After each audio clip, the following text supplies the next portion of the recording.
Welcome to the Jewish View. My name is Rabbi Nachman Simon with the Dalmar Chabad Center, and we have a very special guest with us today, Mr. Norman Schimmelman, the Executive Director of the United Jewish Federations of Northeast New York. Welcome to the Jewish View, Mr. Schimmelman. It's good to be with you. Mr. Schimmelman, let's start from the beginning. The United Jewish Federations has a long history in Albany. We'll start off with, and like we say, the new name is Northeast New York, and we'll get to that in a second of how it came to be that way. But let's go back. What's the purpose? What was the foundation of the history of the Federation in the Capital District? Well, the Federation does go back many, many years. It was only within the last 12 or 14 years that it became known as a Federation. Before then, it was a Jewish Community Council, where different Jewish organizations were represented in the decision-making process to address the issues confronting the Jewish community. Schenectady, too, had a long history of a separate Jewish federation. And about 6 years ago, the leadership of both the Albany and the Schenectady Federation came together to discuss the possibility of merging, of taking the resources, the leadership of both communities to form a new entity. And I should say it took about a year and a half before all the negotiations was complete.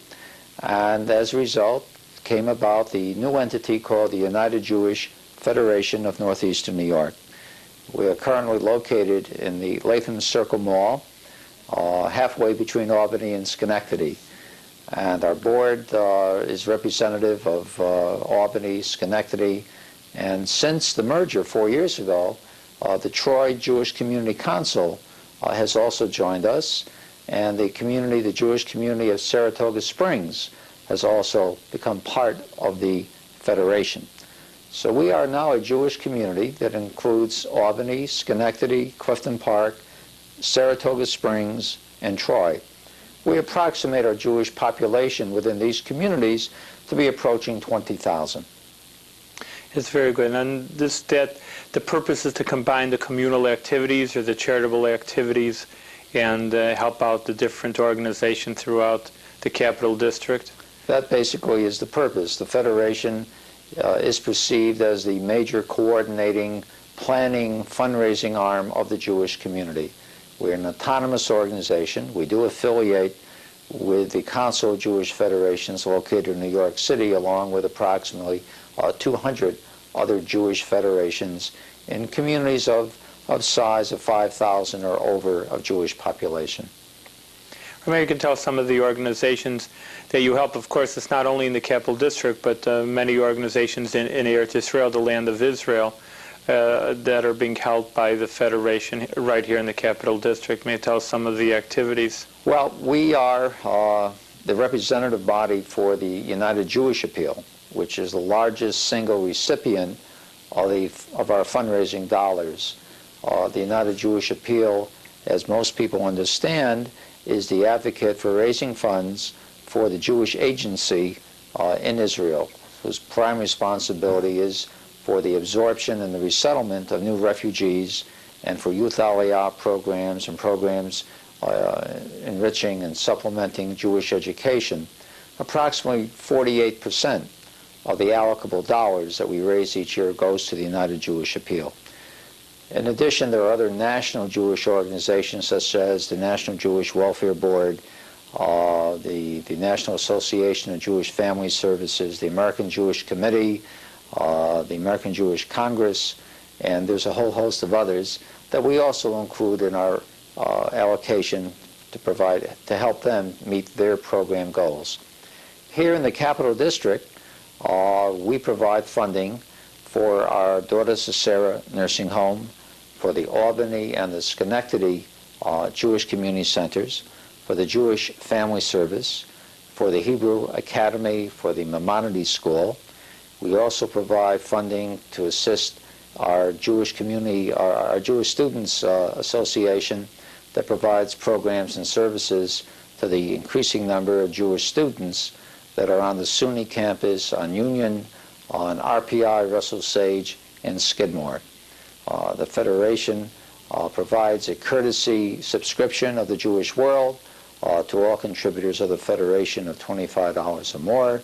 We have a Community Relations Council a Board of Jewish Education that also provides supplementary funding for teachers attending conferences, for the teacher workshop, for resource material called Kesher. We provide scholarship assistance that enables high school students to travel and study in Israel. We provide scholarship assistance for families who are in need to send their children to Jewish summer camps. We provide also subsidies to send teachers to the National Cage Conference, which is a very popular and meaningful experience for religious school teachers.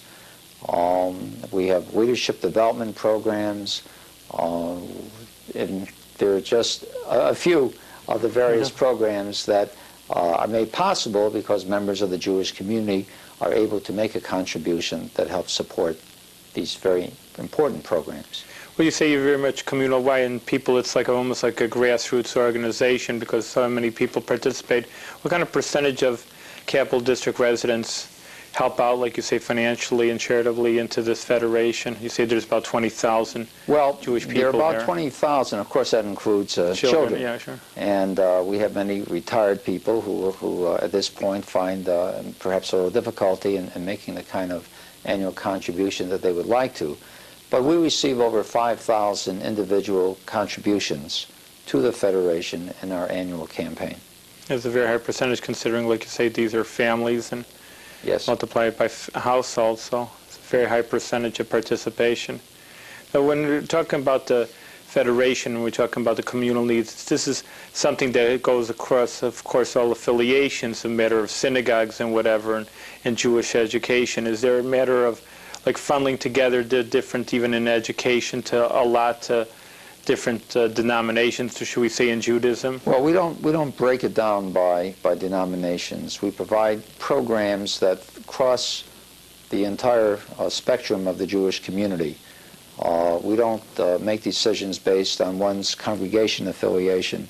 The programs that we support are community-supported programs, such as I mentioned, scholarship assistance to needy children whose families do not have the ability to pay the full cost of sending their children to either a day camp or to a preschool program at our community centers.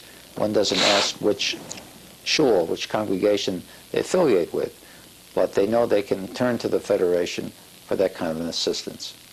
Yeah, it's very good. Then go through all the gamut of the entire population of the Jewish community. Sure. One thing just that I think is on people's minds nowadays, of course, is Russian Jewry, and we read about that first of all, there are thousands upon thousands of leaving Russia. Now, of course, the great percentage of them are actually ending up in Israel, but still, all in all, we are getting many families into the Capital District. Maybe not in a high percentage number of Russians coming out, but for our community, there's a good number of Russians, and these people obviously are coming in with no financial means, and for the most part, they don't have any even language skills, and sometimes they don't even have any job skills altogether, just antiquated, and they come as violin players, and how many of those can you use in Albany already? So, of course, there's a major need today of charitable activities, like to talk about helping out these new Russian immigrants. Well, I think, first of all, that our community should be commended. We've been very exemplary in our ability to resettle up to date over 300 Soviet Jewish refugees who've arrived here during the past 18, 19 months. Since October of 1989 to the present, we have settled 180. Over 40,000 Soviet Jews arrived in the United States during the last governmental year, which began a year ago, October, and will end this September. It is expected that an additional 40,000 Soviet Jews will be arriving in the United States starting after October. Attending a meeting a week or so ago in New York City, we've been informed that there are 1 million Soviet Jews who have applied for visas to leave Russia, and it's, in all probability it will take almost 5 years for those 1 million Jews to get their visas and to leave. There's already a waiting list from the time you receive approval in Russia between 6 months and a year before you are actually permitted to leave. Now, we all know that Israel is getting the majority of these Soviet Jews. Approximately 18 to 20,000 are now arriving each month in Israel. And I'm sure we're all reading of the problems that results in with housing and employment. And many of them are very highly skilled, highly educated Soviet Jews who are going to have to make certain adaptations and modifications to the kind of jobs that they think they would like to have, to which in reality they are not available for them, and will necessitate their being retrained to do other kinds of work. But by getting back here to the Capital District, we have been successful because we are a Jewish community that is very caring, and we've been able to recruit the efforts of all the congregations. There are over 15 congregations in the Capital District. Each have formed committees that literally adopt the refugees when they arrive at the airport. They find housing, they stock their shelves with food, they are invited to the homes for dinner, they are taken to synagogue for religious and holiday observances. And it has truly been a wonderful, wonderful experience that has brought our Jewish community together. The children, many of them are enrolled in the Hebrew Academy. Our Jewish community centers provide space for them in their preschool and after-school programs. And we had, I think, 40 or 50 of the refugee children attending our summer day camps at Camp Agiva and the Jewish Community Center day camps during this past summer.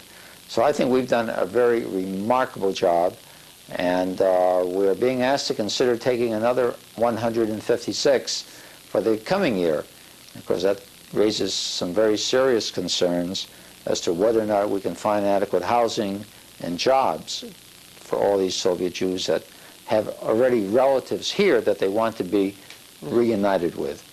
But very shortly, the leadership of the Federation and the Family Service and our agencies will be making a decision. If we cannot take all 156 that will be asked of us, we have to make some decision as to how many we can adequately take. And hopefully those who we can take will find communities that will relocate them around the country. So it is a big burden upon the Jewish community now. It's actually probably the bigger burden than we've ever had since probably World War II with the founding of Israel. I mean, No like doubt you say, about the hundreds of thousands of people at one time, it just almost boggles the mind of how to take care of them. Like I say, coming out with no needs. It's not like moving from one country to another and people can speak a language. I mean, just to, like you say, to relocate them, it's a tremendous project. I think we're probably one of the biggest projects probably we'll see in our generation that's going to happen in the Jewish community. There's no doubt about it. We're probably experiencing, as you say, the largest exodus in the history of our Jewish people. And this may be the last opportunity that we have to fulfill the Zionist dream of bringing those who are in oppressed countries into Eretz Yisrael. They are making all kinds of sacrifices in that country to accommodate and to resettle the numbers of Soviet men, women, and children, Soviet Jews who are coming there. Our community here has really given of themselves. We have doctors, we have lawyers, various professional groups that have provided their services free of charge to our Soviet Jews to help them get started. Furniture, household possessions have been donated to help these new refugees get started in a new life. The International Center here in Albany has provided English instruction for the adults. The Hebrew Academy has a special teacher, a second language teacher, to teach the children English. And it's interesting, not only are they being taught English, at the same time they're also being taught Hebrew. So it's a very interesting experience to go into a Hebrew day school and to see how the children love learning and are being helped by their fellow students, let alone the teachers. It's an interesting idea. I was going to actually work on that idea a little more, just saying the feedback from these Russians back into the Jewish community. Really, it's something new for them, for the most part. Like I'm sure people know, and all our listeners well aware of it, that there is practically nil, even though this is changing also in Russia, the Jewish education. Along with being emigrating Jewish people, they're allowing some Jewish education there. But for the most part, these people have grown up. And I have people working in my house, for example, older people, and you think, in Russia and Europe, I mean, talking about 60-year-old people, and they don't know what's an aleph from a beis. And at least here in America, of course, we have our own problems with Jewish education, but at least you figure there's some person who's older and knowledgeable, and they speak Yiddish. It's not like that they came from the middle of Siberia, so they had a Jewish culture. They know the Judaism, but just that book learning or just to even sit down in a classroom. I mean, they were born after the Russian Revolution, even 60-year-old people, and they just never got a chance to sit down in a classroom and being formally taught. Here, this is one thing, there's an aleph, and this is a beis. So again, on that scope, it's also tremendous. And when we're talking about their material necessities, they get a job, get a house, which of course is all important. And you're talking about their Jewish education, which is, you're starting from zero also. You're not working on anything. But it's really, I was going to say, of how much coming in. I know the kids take to it. It's probably easier for a kid to readjust and re-educate themselves easier than an adult. Is there participation in the adults coming into the Jewish community? Have they seen and helped them out in many ways, or helping their other Russian people, their Russian friends? They probably would be the best people to help, knowing the language and the like. Right. The synagogues have played a very vital role in the re-education, the acculturation of the adults, of the parents. They have opportunities to come and to discuss their concerns, their problems. I believe there's a special course that's being taught in conjunction with the Rabbinical Association on the Jewish holidays and Jewish customs, which many of these Soviet Jews, as you say, have no understanding of. And hopefully to be able to understand what their children are learning in the Hebrew Academy, and also that which they bring back from the public schools. Not all the children are in the Hebrew Academy. Many also attend public schools as well. But it's reminiscent of perhaps looking back to the time when my grandparents, and maybe yours, came from the quote-unquote the old country, not knowing how to speak English, only Yiddish, and went to night school and worked during the day. Although I think that there are advantages that the current wave of immigration that the refugees have today that looking back our grandparents did not have. We have more of a networking of Jewish communal service. Our congregations, our Jewish community centers, our family service are better organized and better prepared to meet the needs of the Soviet Jews who come here. It's interesting. I like that you brought up that point, because it really is. It's almost seeing old history, something that probably you say, well, this probably was in 1910 when people know the mass Jewish immigration from Poland and Russia, and these are the same people.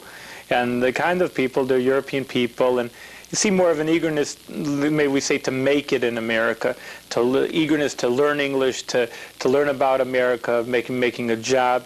And it's something you don't really find. It's interesting. And Americans, they know the language, they go to school. I'm not saying people they don't try hard, but there's almost a little bit of a laid-back attitude. Sure, I'll go to high school, I'll get good grades, I'll go on to college, I'll get my job, almost like they know there's a paved road ahead of them, and they're going to go through it. These Russian immigrants are just, maybe say, aggressive in their own way. It's just probably the way, like you hear all these stories from the early 1900s, how the Jewish people came off the boat and then they turned into a giant industrial, and the Macy's and the Gimbels and the Levi's pants, how these guys came out to America with nothing, and they were peddlers, and now they've made these financial empires. It's almost, you could see these kind of people working it again. But it really is, well, we're looking at the minus side. I mean, I wouldn't say the minus, because being charitable is the biggest plus in the world, but I mean, maybe we say the minus in the draining. I hate to use negative words, but they're taking up charitable funds, and it's good. I mean, it's the best thing in the world in order to help other people.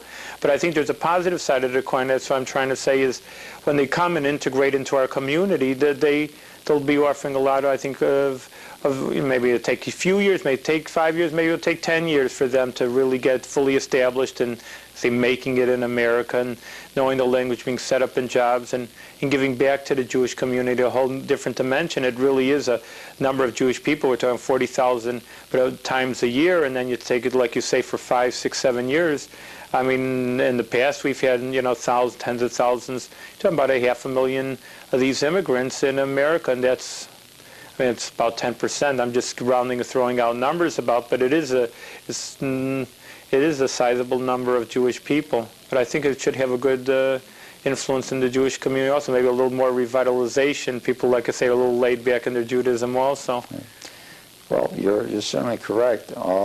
Before I forget, Rabbi, I want to remind the Jewish community that as we approach the high holidays, we, the Federation, is continuing Operation Exodus. Operation Exodus is a supplementary campaign to raise additional dollars to help Israel and our own community in the resettlement and the absorption of the refugees.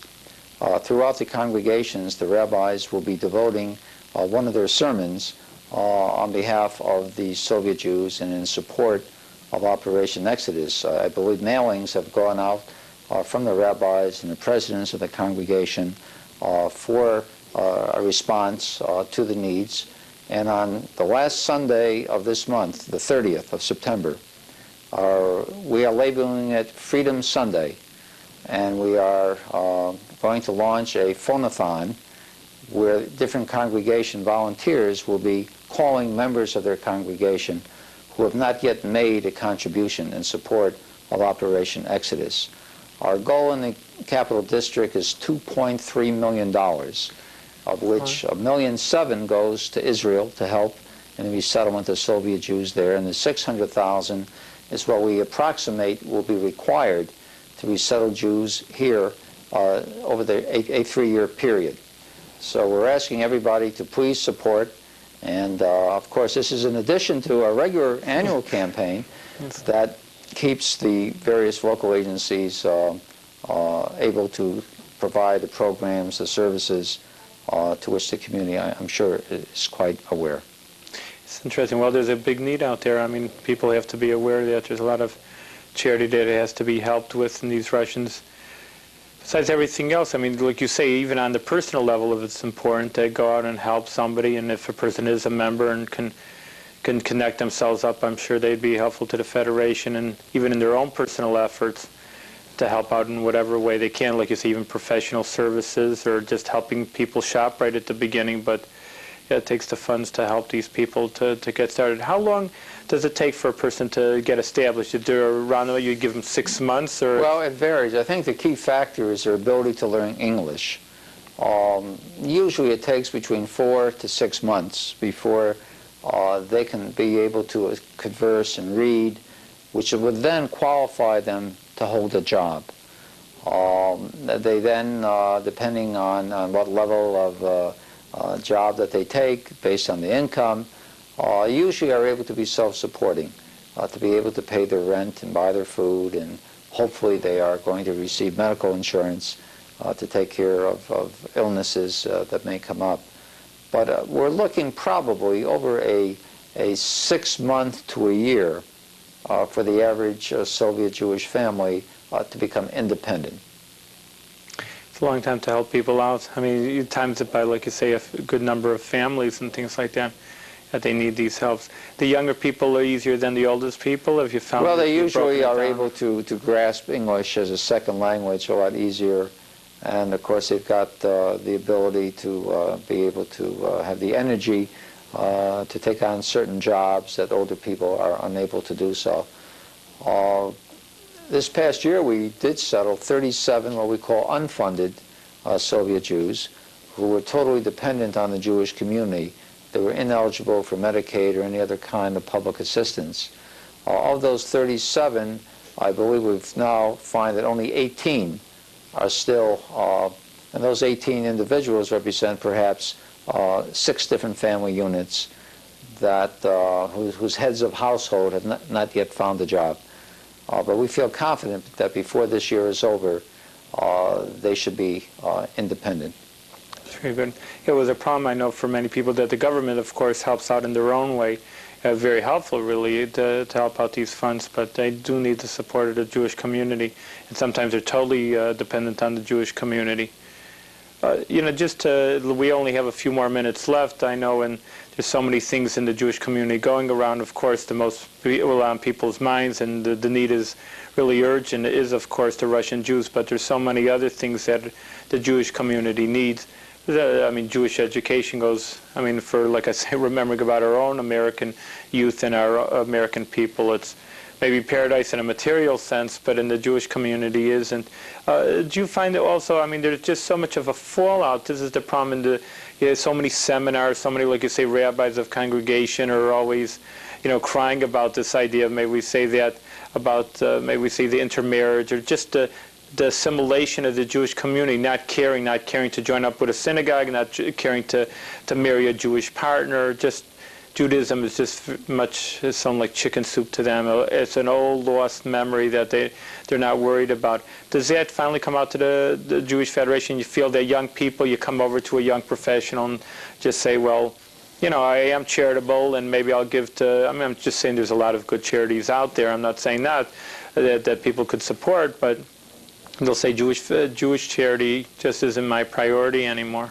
Well, it is a growing concern. We find that the young generation that has been commonly referred to as the yuppies are not as committed and not as supportive as perhaps their parents and certainly their grandparents. This is a generation that grew up after the establishment of the State of Israel and after the Holocaust. And they don't relate to this as meaningfully as their parents and their grandparents. So we definitely do have a challenge. We don't give up on these people. We try to bring them into educational programs, whether it be through the Federation directly, or hopefully the congregations are reaching out to them and helping them understand who they are and where they came from, and to understand the concept of tzedakah, of helping less fortunate people than themselves. And we are confident, though, that our Jewish community will continue to survive. It's going to take a lot of hard work on all of us, but we know that we have no other choice, that unless we do it for ourselves, nobody is going to do it for us. It's very good. So I just want to thank you, Mr. Schimmelman, to finding and working with the community in its own right to help us in the charitable needs in the community. It's so important that there is more charity. It's probably the best, like we say, of all the mitzvahs. We say that so many mitzvahs, charity, of course, is number one. And there is always a need. There's a need for the Jews in the capital district. There's a need in the land of Israel, and trying to cover all bases. Maybe it's in a job that's very hard in its own case. I'm sure there's just so many more needs than there's funds for everybody, which is always the case. But it has to be done, and it has to be allocated, and it's good work. And just like in your own name, to probably invite anybody that's interested in the work of helping out, even monetarily, or I'm just sure, and there's always jobs to be helpful. Like you say, you always need volunteers. That's for sure. Any organization does, to connect themselves with the Federation, and they can contact the Federation and put them to work and take them to good use, and having them help out the Jewish community also. By all means, they can reach us at 783-7800, number of the Jewish Federation. We always have need for volunteers to assist in many different projects within the Jewish community. Rabbi, let me thank you for having me with you today to talk about our concerns in the Jewish community. Thank you. Good.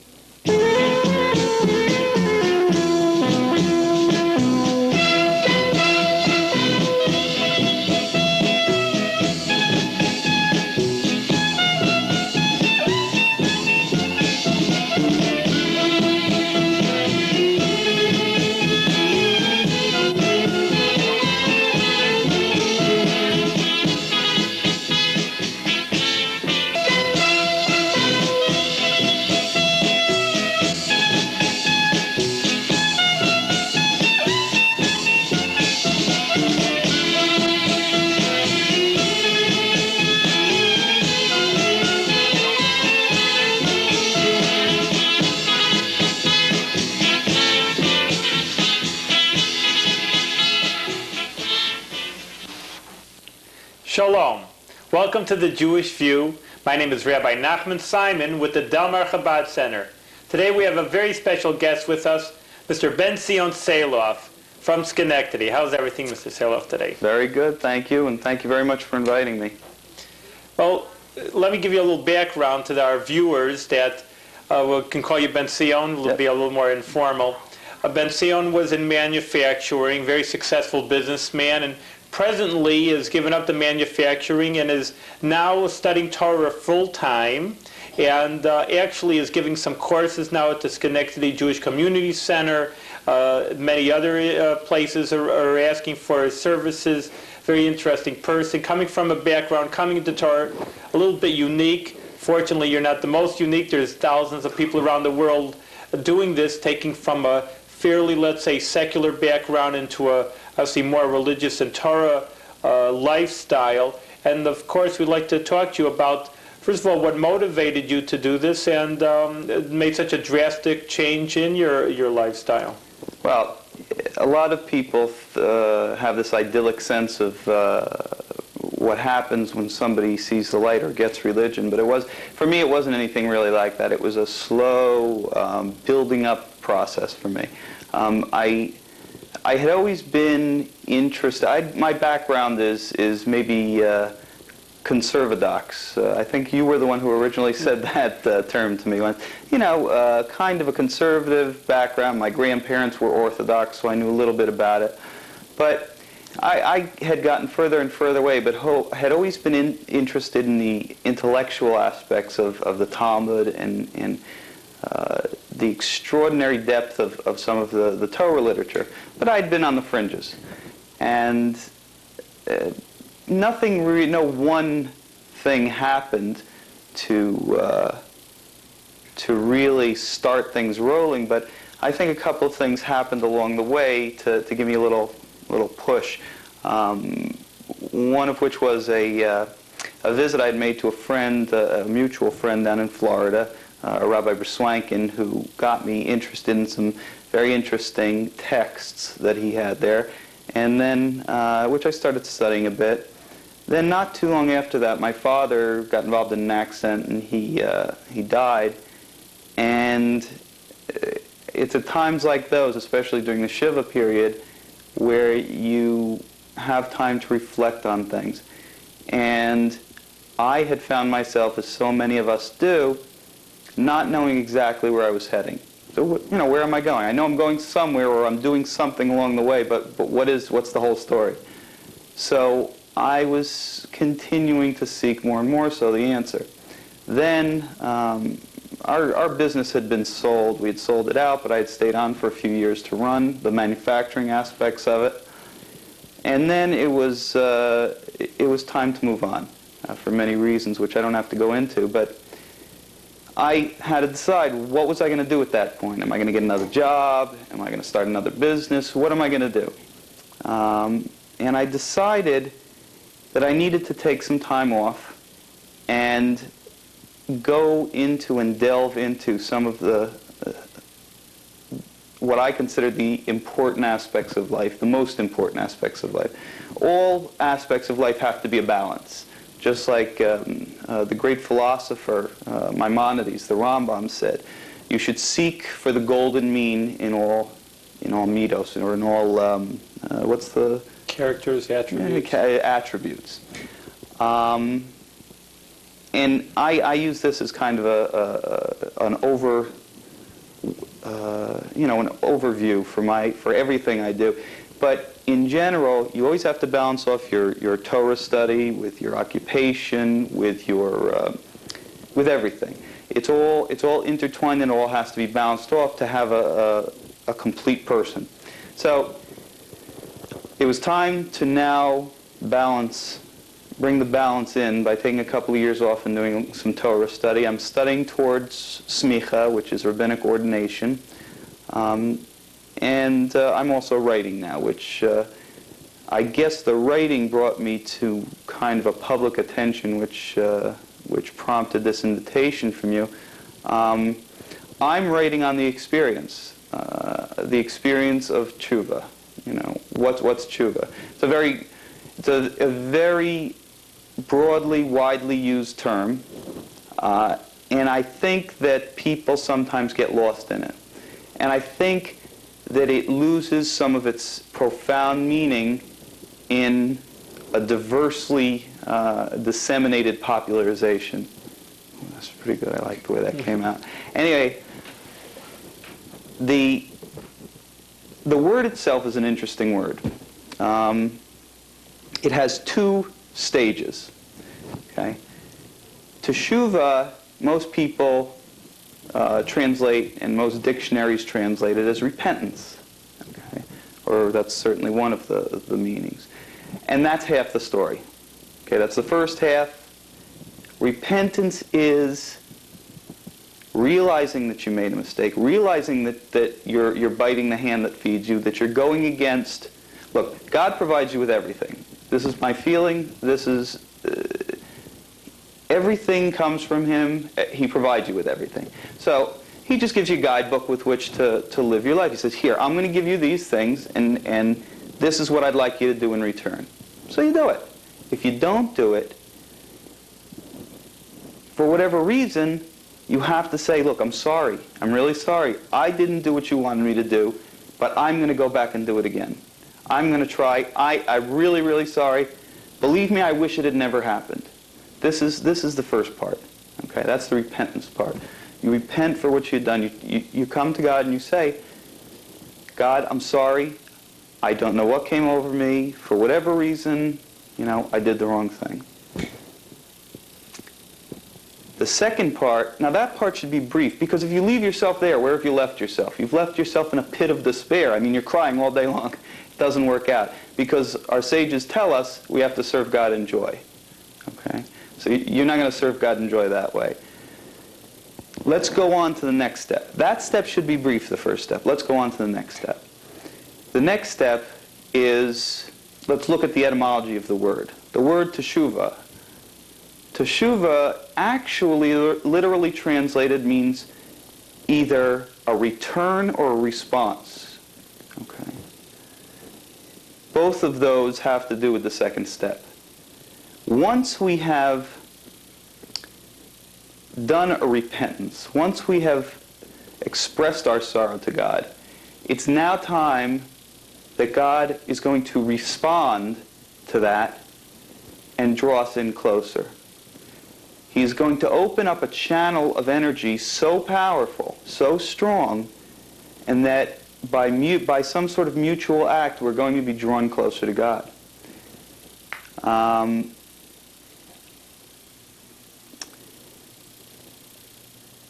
It's written somewhere, and you know better than I do, I can't remember right now, that repentance, teshuvah, actually, was created before the world was created.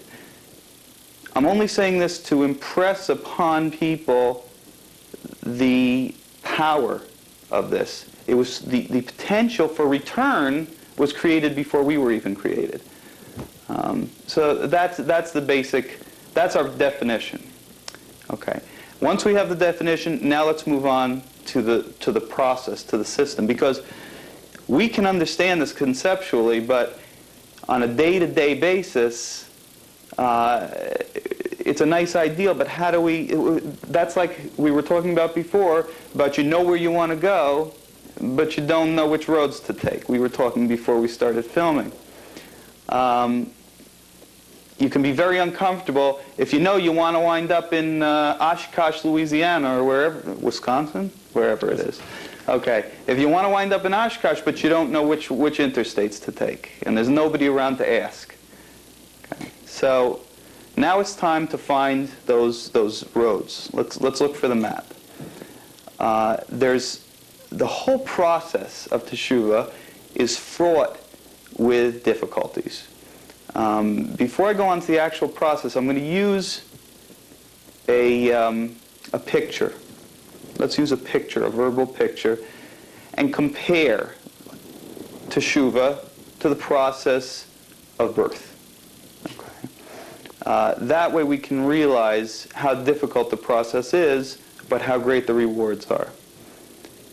The act which culminates in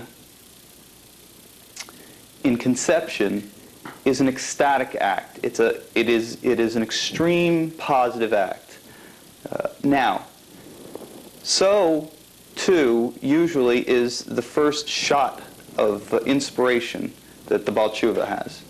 You know, some more so, some less so, but very often there's some sort of great realization or some great, even people have visions and revelations and all that sort of thing. I know it sounds whacked out and goofy, but it does happen. Okay, but whatever the situation is, there's an extreme positive. But then after that, in the birth process, for the next 9 months, what happens? There's discomfort in the woman's body. There is uncertainty, especially with the first child. Is what's going on here? You know, there are changes going on. They're very disorienting. Okay, so it's a kind of an uncomfortable period. And also the Baal Tshuva goes through that uncomfortable period, not knowing, I mean, where do I go? What do I do? Then it's time to move on to the next process. The next process is the most telling. That is the process of the contractions, the labor.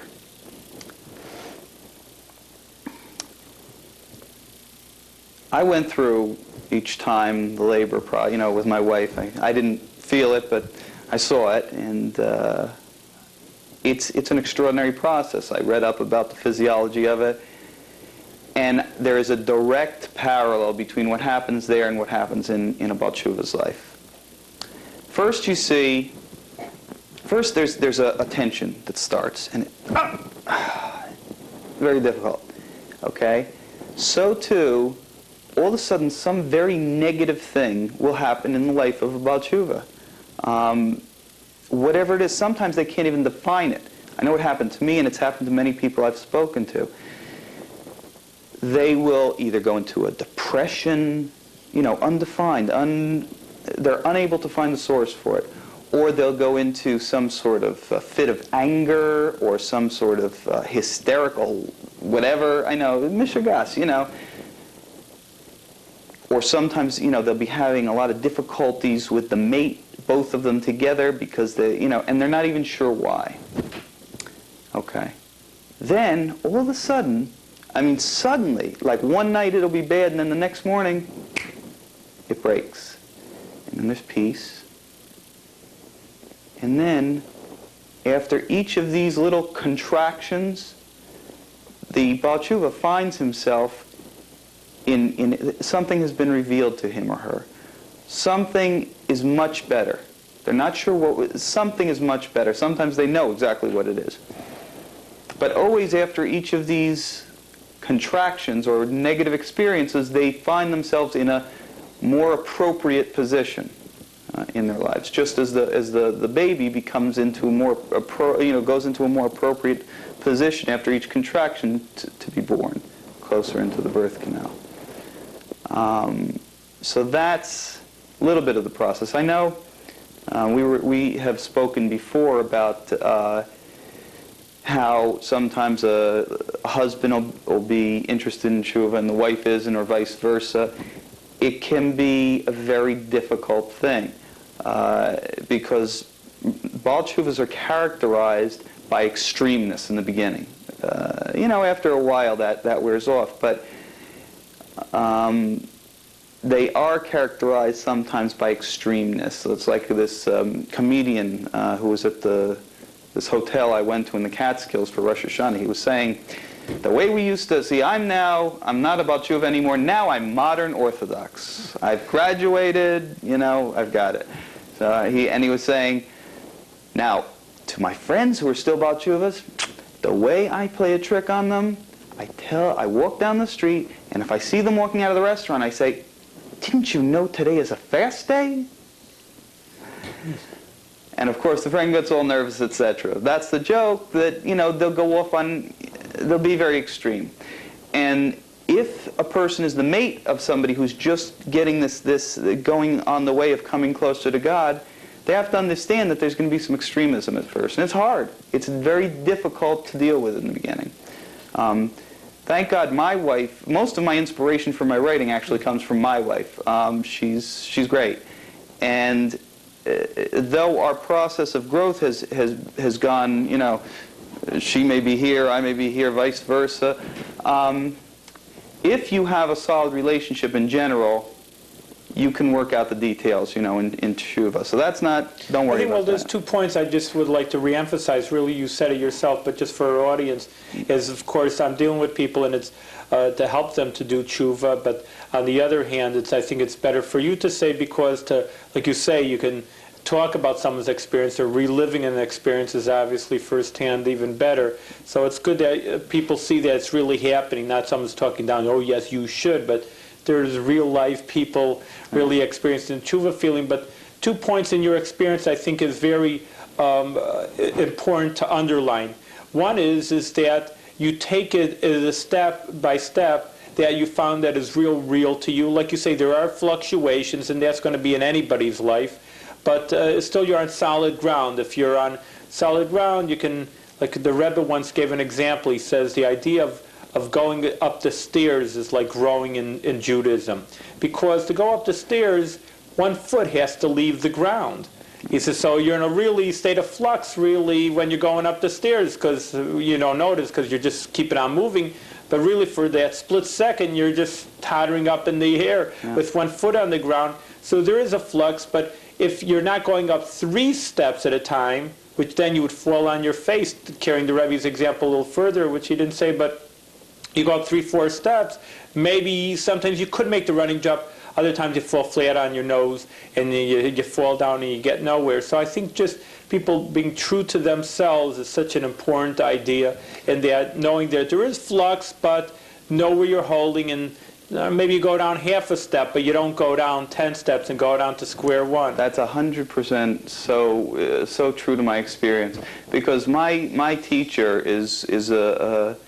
he's been able to do something with me which I didn't know was possible. He's been able to trick me. Okay? As good, he should trick me, because I'm a person who, once I get started on something, I really want to get into it. I want to explore every aspect of it. I want to do it complete. I wanted to study everything that there was to study in the universe. He's very good at tricking me. He's very good at saying, well, let's go on to, here, there's something else over here. Let's, diverting me and keeping me calmed down. And that's the main thing. That's why it's so important, by the way, if anybody in the audience is on this process of tshuva, which, God willing, everybody should be on it to one degree or another. But make sure you find a Rav, a good one, somebody who is, solid. They've been in the business for a while, and they've seen things. Everybody needs direction. No matter how many books you read, you need some day-to-day live direction. And, you find a good, in my opinion, a good Orthodox or Hasidic Rav, one way or the other, and you stick with that person. And they can give you guidance and insights that are very helpful. Anyway, so moving right along to the system, the system that I've developed and that I'm writing on now, I'll plug my book. It's going to tentatively titled, sorry about that. Forget it, they'll have to call back later. Tentatively titled 13 Meditations on Teshuvah. The choice of the word meditation is not a light one. It was an important one, and I'll explain that in a minute. Also, God willing, there should be an article in the Jewish press soon coming out that I was asked to write on this subject. But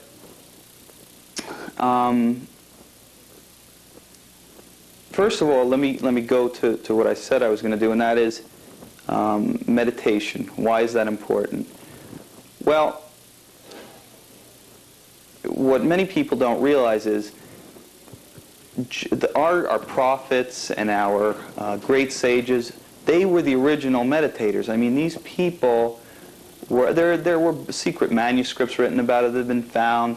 They were deep meditators. They would the Amida, the 18 blessings, the Shemona Esrei. Before they would do that, the great sages would meditate for an hour. Then they would do it for an hour, which these days people rush through it in 4 minutes. They would meditate use it as a vehicle for meditation as well as prayer, and then they would meditate for an hour afterwards, bringing themselves back down. And there are all sorts of prophetic meditations, examples of which you find in the books of the prophets, especially Ezekiel. You'll see in certain parts. Meditation, I will define for my purposes as follows: hitbonenut and hitbodedut. What that is self. First, it's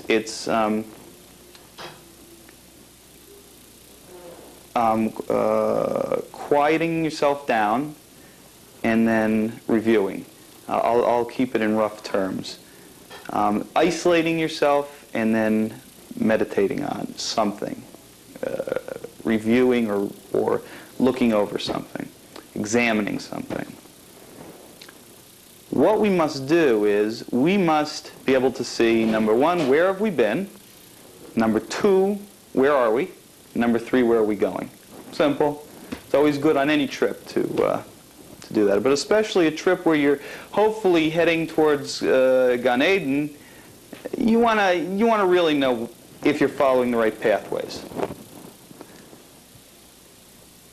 How do you know whether you're following the right pathways? First, you have to have that meditation. You have to have that vehicle for analysis. But you also need to have some sort of standard by which to go. That's why I also strongly endorse a basic Torah, daily Torah study program. There's different things. You ask your Rav. I have one in my book. There's all different ways you can go. The best way is you find yourself a Rav and you ask him, okay, what should we do? What should I do? A nice daily program I have, like maybe an hour every day or a half hour every day. What can I do? Which book should I get? There's a million different books, great translations available, and you'll be amazed at how quickly you can pick up Hebrew and even Aramaic these days with the translations and the aids available. Okay, now you've got a vehicle, you've got your parameters. The Torah is the parameters. Okay, well, let's get going. What are we going to do? Well, Rabbi Moshe Chaim Luzzatto, who was a great sage, had developed a system along these ways, but it was kind of loose. But it was in a book that he called Mesilas Yesharim, which was the path of the upright, or the path of the just, I think the popularized translation is. In it, basically, he was part of the Musar movement, which is literally translated means correction, but basically it's moral teachings, exhortations. But what he does is he goes through the steps that are listed in a brisa about these are the steps. What exactly was that? What was it? 10 steps, right? In that brisa, you were even reading that. I remember at the shtibel. But anyway, basically, it's looked at as a moral exhortation. But what it actually was, and what he actually wrote it for, was for the purpose of bringing oneself closer to God and achieving either prophecy or Ruach HaKodesh, the spirit of holiness. Now, that, of course, is a very lofty thing, and it's not I don't think in the grasp of everybody, unless they work many, many years to receive Ruach HaKodesh. You have to really keep yourself on the straight and narrow and really focus and become close to God. You have to draw yourself in and be drawn in by God. Do we have, how much more time do we have? Just a few more minutes. Just a few minutes? Okay. Let me try and then speed up a little. So this is the purpose he wrote it for, but the whole thing in my system is improving your situation step by step to bring yourself closer to God. Okay. And basically what it is You take certain times during the day. It doesn't have to be for an extraordinarily long period of time. 1, 2, or 3 times a day, depending upon your situation, at least once a day, for at least 10 minutes. Some people would like to do more if they have more time. Some people would like to do less, and I wouldn't recommend it because then it won't work for you.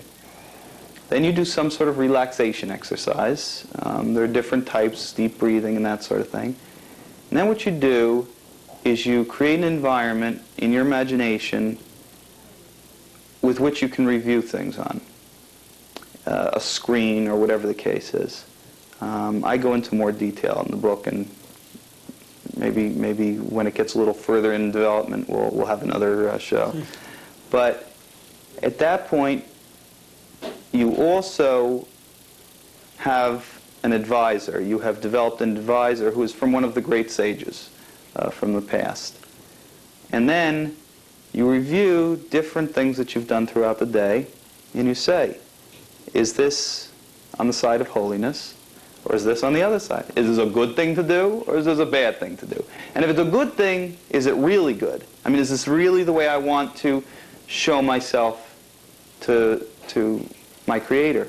Because He's watching all the time. I mean, it says in Pirkei Avos, in the chapter, The Ethics of Our Fathers, know these 3 things and you're not going to come to sin. There's an eye that sees, an ear that hears, and that everything's written in a book. So everything you say, do, and even think, He knows. So I want to portray myself in the best possible way to Him. So I'm going to look back over the things I did, and I'm going to evaluate each one. Did I do a good thing or did I do a bad thing, and how good or bad was it?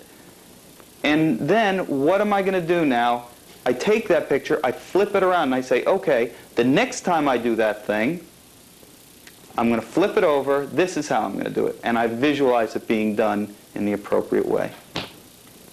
Very good. Well, it is very intricate, and say a half-hour show really doesn't give the full subject justice, because really it is such a long, and like we say, it really should be. It's not a switch on or off kind of process like we started right at the beginning of the show. It's something very slow, and it's very deliberate, and going through a person's, really their feelings about Judaism, their feeling about themselves, and trying to express themselves. That's really what tshuva means, tashuv, to return what their true self is, and bring it back to God. And it's not a fast process, it's not an easy process, but in the long run it's the most worthwhile that life change that they can have. Amen. One time I'd like to, like you say, when you develop your ideas even further, come back. And also, I think for the listening audience, bring your wife in, like we said, because it's one thing you touched upon, because with your wife, you had to work it out with her. Of course, you're a partner, and it isn't easy. I mean, to want to go, like we said, to go from an Oldsmobile to a Chevrolet or something, I don't know if it's the most traumatic lifestyle change for any family, but of course, changing your whole self and doing tshuva isn't, like we said, an easy process in that sense. And just like to have both of you come in just to work it out a little bit and show the audience that how people on a solid basis in a marriage could, even though it's going to be a rocky road ahead in a little bit, because one person wants a change and one may not, and like you say, vice versa in certain aspects of life, but how you could work it out together slowly and surely. And if the marriage is based on a sound basis and a loving basis, then they can overcome this challenge also. And in the end, like we said, not just we give all the hardships and say how it's so uneasy, but really the bottom line that the relationship becomes more sounder in a Torah marriage, and the lifestyle becomes a more satisfying and a more fulfilling life for the person who does do tshuva. I'd like to thank you for coming on. We'll have to take a rain check even in more of a continuum, and sometime in the future you develop your ideas in your book, and therefore you can bring out even more examples and more ideas about how to do tshuva. Thank you very much, Monsignor, for joining us. Thank you for having me.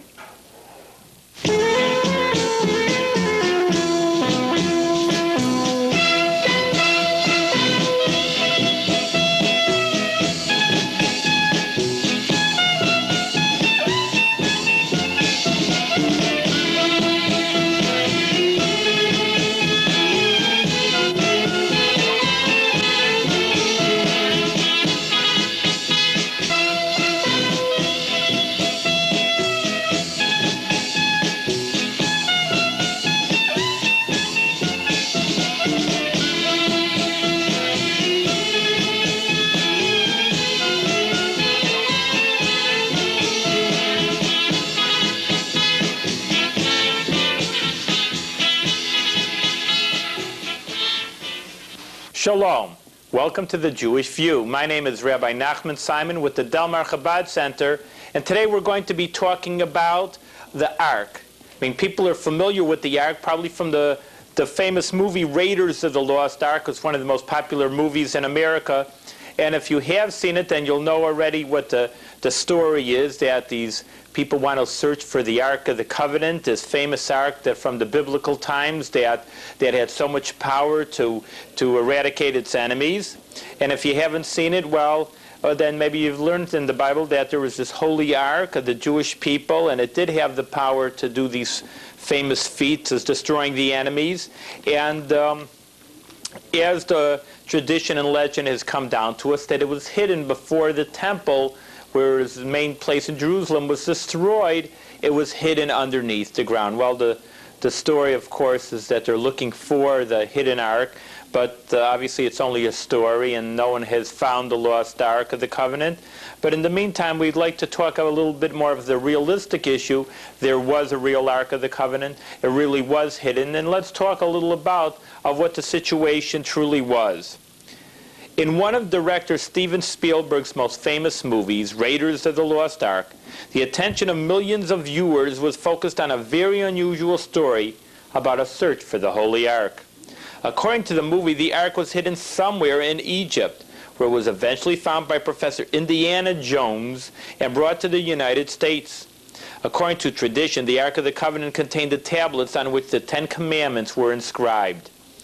Although everyone knows that movies are fantasy, a fruit of the imagination of film producers, nevertheless, when movies tamper with historical facts, they may give a wrong impression to the viewer. Even if the part about bringing the Holy Ark to the United States was not true, many people do believe that the Ark is probably still hidden somewhere in Egypt under a pyramid. In Maimonides' Law of the Temple, where all the aspects of building the temple are discussed, the beginning of chapter 4 deals with the Holy Ark. Originally, the Ark was placed on a stone in the western portion of the Holy of Holies, the inner sanctum of the temple. Today, the Dome of the Rock Mosque is located on the temple site. According to tradition, the stone around which it is built is the stone on which the Ark was placed. Maimonides continues to explain that when Solomon built the temple, he was aware that it would ultimately be destroyed. Therefore, he constructed a chamber where the Ark could be entombed below the temple building in deep maze-like vaults. King Josiah commanded that the Ark be entombed in the chamber built by Solomon, as it is said in Chronicles, and he said to the Levites, who were enlightened above all of Israel, "Place the Holy Ark in the chamber built by Solomon, the son of David, King of Israel. You will no longer carry it on your shoulders.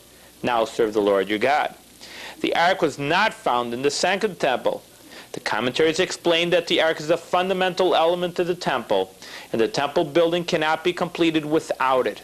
Therefore, from the very beginning of the temple's construction, the Ark had two locations, A, in the Holy of Holies, and B, in the hidden vault where it would be kept in the event of the temple's destruction. On this basis, we can see the sanctuary built by Moses, the two temples in Jerusalem, and the Messianic temple as unified by one essential bond. Since the same Ark was present in all previous structures and will be revealed again in the Messianic age, all four buildings share the same essence. A little bit more of the reading. There is an English book about the temple that can tell you realistic facts about it, and just wanted to clear the air, so to speak. Sometimes these movies come in with, like we said, false impressions, even though obviously they're not telling that they're the really historical truth. But it's interesting once it wets the tongue of imagination to get the real historical idea behind it. And since we're talking a little bit about Jewish objects historically, I'd like to read this essay by Rabbi Adin Steinsaltz, who's also a little bit of a recent noted author, because he recently has translated part of the Talmud and is getting a lot of publicity about that. And this article is written, "Jewish objects establish our sense of home, our sense of ourselves." A truly Jewish home should glow with an inner light. The presence of committed Jews there makes itself known, no matter what the external forms. A home bespeaks the personality of its inhabitants. A Jewish home radiates Jewishness. Nevertheless, tradition and law require us to display certain distinguishing signs that have not only a personal significance, but a commonly understood symbolic meaning and an objective value. These signs have a number of desirable effects on the home. First and foremost, on the inhabitants themselves. The external demands placed on us as we go about our affairs, particularly in today's fast-changing world, make it all the more important for us to maintain and strengthen our inner lives. In everyday life, most people find themselves in a seductive, all-embracing atmosphere that is neutral, at best towards spiritual values. It is thus important that when we return home, we feel consciously and unconsciously that we are returning to our true selves. The objects we surround ourselves with have a deep meaning for us, and we become habituated to them. They establish our sense of home and our sense of ourselves. Jewish objects help make for a home and a self that are inwardly as well as outwardly Jewish. A second consideration involves the people around us, who relate to us to some degree according to the outward signs we present. When people know that a home is Jewish, they treat it as such, again, consciously or unconsciously, in their actions and speech. A third and extremely important factor is the effect of Jewish home symbols on the family, and particularly on growing children. As the child absorbs the atmosphere of the home, he or she also internalizes the images of its physical artifacts in a particularly meaningful and lasting way.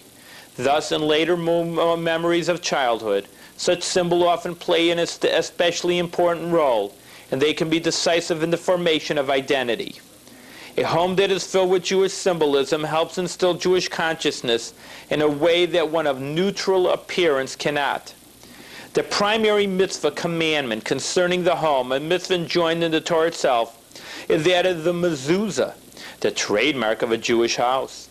The mezuzah consists mainly on a piece of parchment cloth inscribed with two passages from the Torah, one beginning with the words, "Hear, O Israel," from Deuteronomy, and one beginning with the words, "It shall be when you hearken." These passages set forth some of the principal elements of the Jewish faith, and both mention explicitly the mitzvah of affixing the mezuzah to one's doorpost. The inscription must be written by a pious scribe. Copies made on paper or printed are not kosher. The cloth, the parchment, is protected by inserting it in a special container called a base mezuzah case. There are no halakhic Jewish legal requirements concerning this container as to size or shape, and it has thus taken a great variety of forms, traditional and innovative, simple and ornate. The mezuzah is mounted on the doorpost, meaning the wooden or metal side piece of the door frame. This is the literal meaning of the word mezuzah. Outside the door, on the right as one enters. Questions as to what constitute the right side or how to mount mezuzahs in doorways of unusual construction should be taken to a scholar. Mezuzahs are placed in every doorway in the house except those leading to bathrooms, which would not be appropriate to dignify in this way. When affixing the mezuzah, the following benediction is recited: "Blessed art thou, O Lord our God, King of the universe, who has sanctified us by his commandments and commanded us to affix the mezuzah." The mitzvah applies to any household inhabited by a Jew. In Israel, the obligation must be fulfilled immediately upon taking up residence elsewhere within 30 days. The mitzvah applies equally to single people and families, men and women. Thus, either husband or wife can affix a mezuzah and recite the benediction. There are various customs as to how the mezuzah should be affixed. The Ashkenaz of East European custom is to place it 1/3 of the way down the doorpost, or if the doorway is particularly high, not above human height. The mezuzah is inclined slightly toward the interior of the house. The Sephardim, Spanish and North African Jews, place it straight up and down, a little more than halfway up the doorpost. It is customary to show reverence for the contents of the mezuzah, which include, as we have noted, some of the essential teachings of Judaism, by touching or kissing it whenever one enters or leaves a home. One does not remove a mezuzah on moving out of a house unless the new occupants are non-Jews. Various beliefs have grown up around the mezuzah over the centuries, But the essence of the mitzvah is the expression of our constant devotion to the Almighty, to the extent that we even inscribe the words of His Torah as a reminder on the doorways of our houses. Because the mezuzah is the sign par excellence of a Jewish house, its presence is in effect an affirmation of the residence's Jewishness. For this reason, the mezuzah is mounted outside the door, where it will be visible to passerbys. While the affixing of the mezuzah is a mitzvah set forth in the Torah itself, there are other things too that give a house a Jewish appearance. One of the most important is Sifrei Kodesh, Jewish holy books. Some Jewish families, for various reasons, have actually kept Sifrei Torah scrolls in their home. Today, books other than the scriptures are significant as well. The presence of books in the house and their accessibility are not just a matter of convenience for reading and study. Their very conspicuousness is a reminder that they should be used, at the very least looked into, from time to time. Children are tempted to open and delve into them. Books generate a special atmosphere.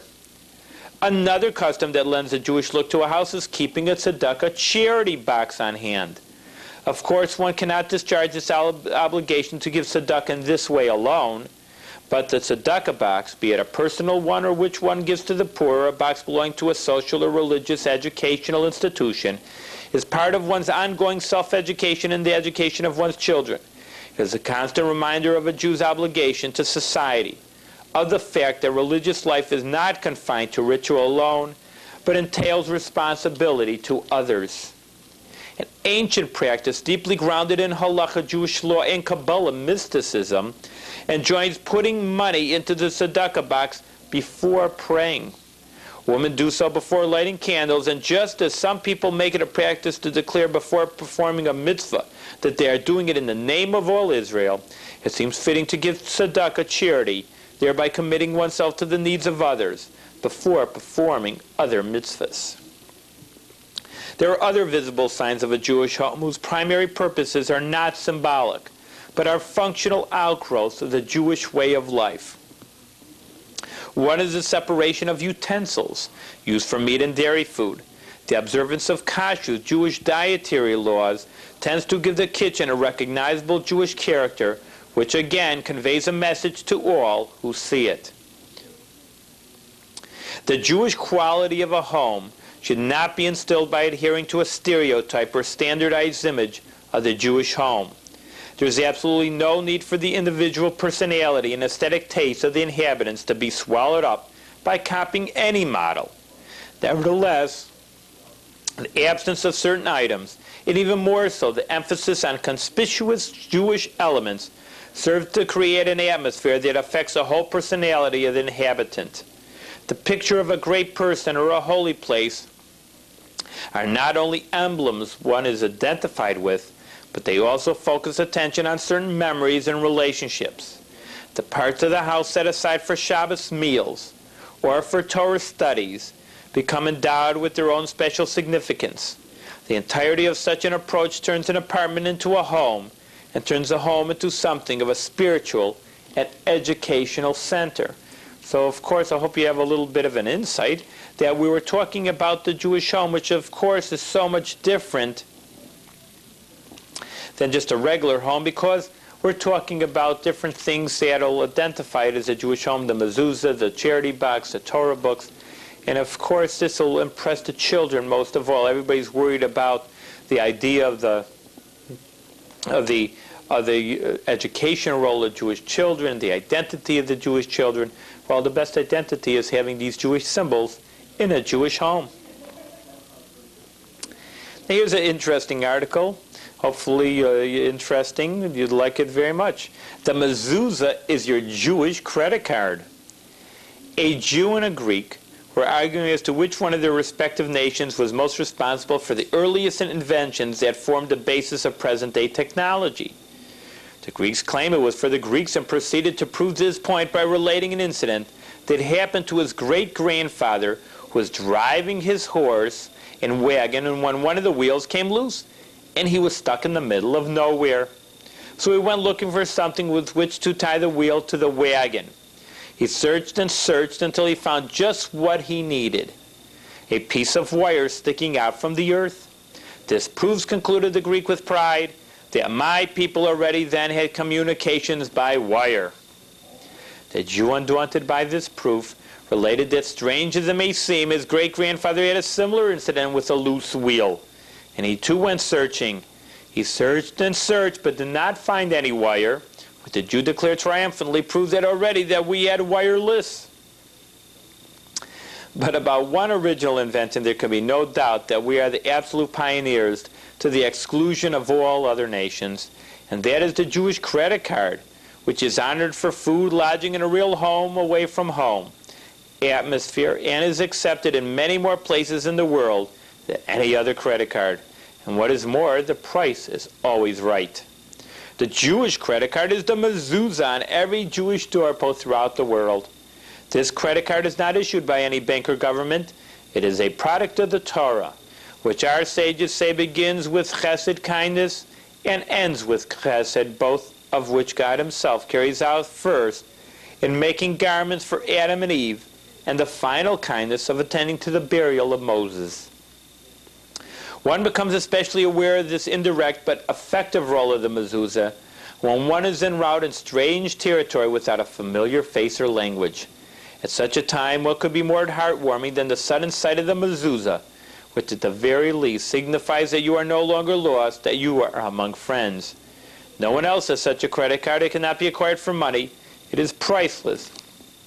It is uniquely Jewish. At home or in a hotel, the role of the mezuzah and its welcoming message is hardly noticed. But when one is away, on the road, and it says in the Shema, while you walk on the way, then his role is crucial.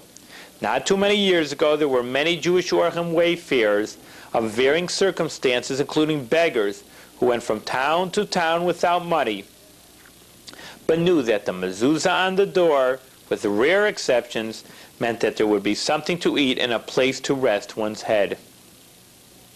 But the greatness of the mezuzah is that it is not only for the poor, homeless, and needy, it is also for the well-off, because they too need the feeling of being at home, even if they are in a position to stay at hotels. This is especially true on the Shabbos and the Sabbath and holidays. Jewish families everywhere look for the privilege of having guests, especially for Passover. It is not in the least a bit chauvinistic for the Jew to claim an almost exclusive monopoly in the area of welcoming guests. For example, I read years ago that when traveling, blacks, as they were referred to, were unjustly barred from most hotels, were forced to sleep in their cars because apparently they were not put up for the night in the homes of other people. Had it not been for that special Jewish credit card throughout the centuries of the exile, when whole Jewish communities were on the move, the tragedy and casualties of the diaspora would have been multiplied 1,000-fold.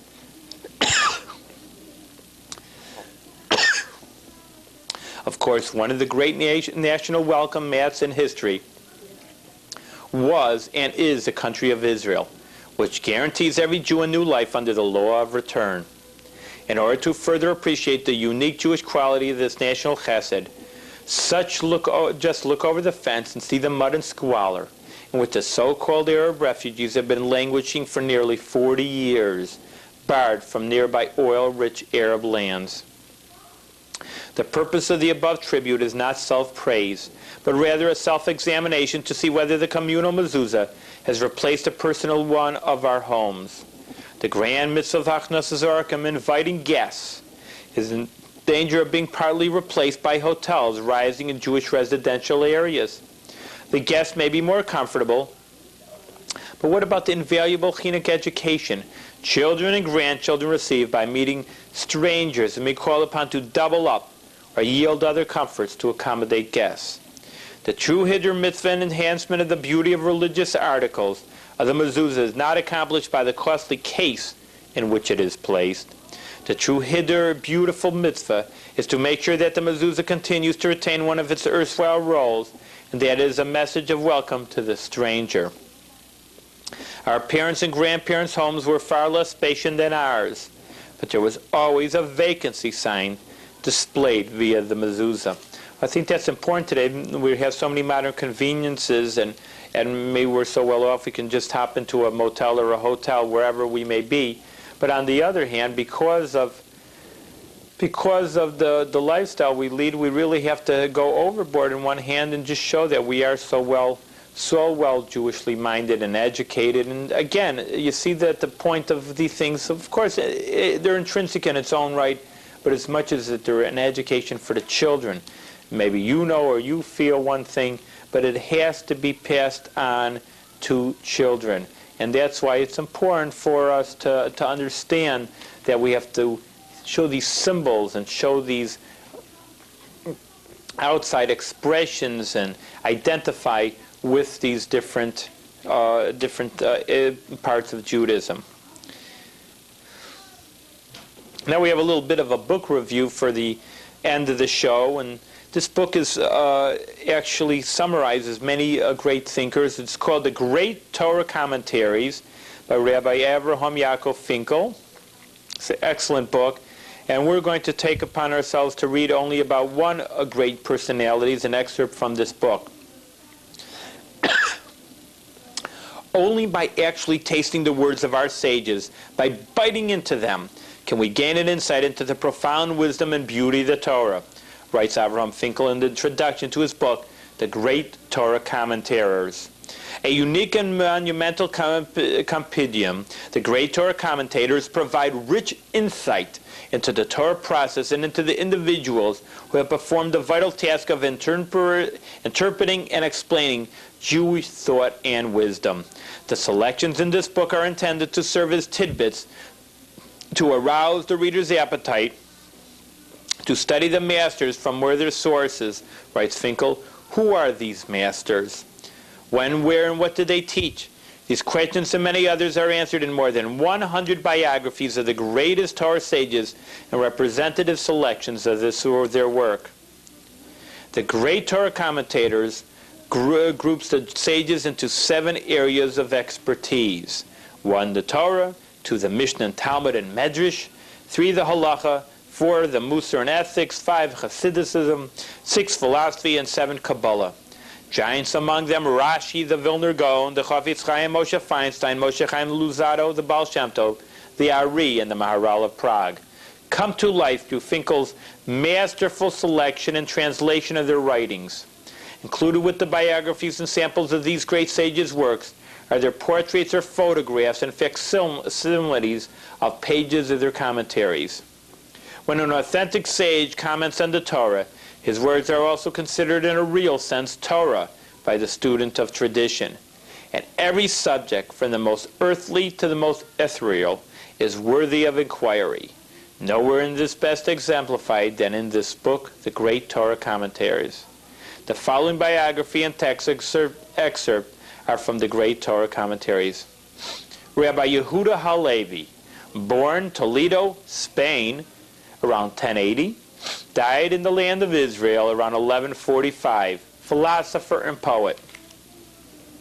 Rabbi Yehuda Halevi studied under the great Rabbi Yitzchak Alfazi the Rif and his disciple Rabbi Yosef ibn Migash, who was the mentor of the Maimonides. In addition to being an accomplished Talmudic scholar, Rabbi Yehuda Halevi wrote masterful lyric poetry in Hebrew and in Arabic. His odes to Zion are literature gems that beseek his undying love for the land of Israel. He earned his livelihood as a physician. His closest friend was Rabbi Avraham ibn Ezra, who often quotes him in his commentaries of the Torah. According to legend, Rabbi Yehuda Halevi reached Jerusalem after a long and arduous journey.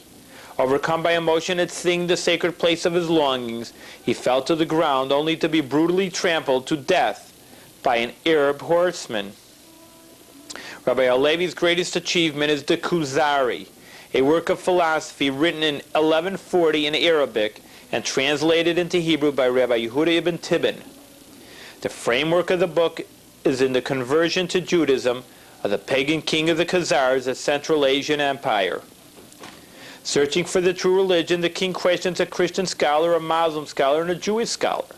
The Kuzari is structured on the Jews' dialogue with the Khazar king, in which he expounds on the philosophical fundamentals of Judaism and analyzes a multitude of other facets, from music to the location of the international date line, from a discussion of the oral tradition to the theme of reward and punishment. Yehuda Levi's principal belief is God's revelation through history. In contrast to the belief of Rabbi Saadia Gaon, in which his creation ex nihilo is the fundamental tenet of Judaism, Yehuda Levi rises to poetic heights in the description of the Jewish people. Is the heart of all nations, and the land of Israel is the land superior to any other land. The book has been a major influence on Jewish thought. It has inspired successive generations with a burning love for Torah and the land of Israel. It radiates warmth as it addresses particularly those who have fallen under the spell of alien cultures. It is not surprising that the Kuzari has found wide acceptance among modern Jews. Excerpt from the Kuzari, Music. Such was the prominence of music in our nation that it was assigned exclusively to the aristocracy, the Levites, who played various instruments and sang in the Holy Temple at every important function. The Levites were fully supported by the tithes contributed by the Jewish people, so that they had no need to seek a livelihood. Their sole occupation was the study and performance of music. Music is a highly esteemed art among men, so long as it is not abused and degraded by uncultured people, and so long as it is preserved by those of noble and pure spirit. The first to establish the concept and art of music among Jewry were King David and the prophet Samuel. There is no doubt that music reached its perfection in the Holy Temple, where it inspired man and elevated his soul to so high a level that it had changed his very nature. It is impossible that it should attain a similar level today. It has declined because it has become the occupation of inferior people. It has degenerated from its former greatness, as we too have come down from our former prominence.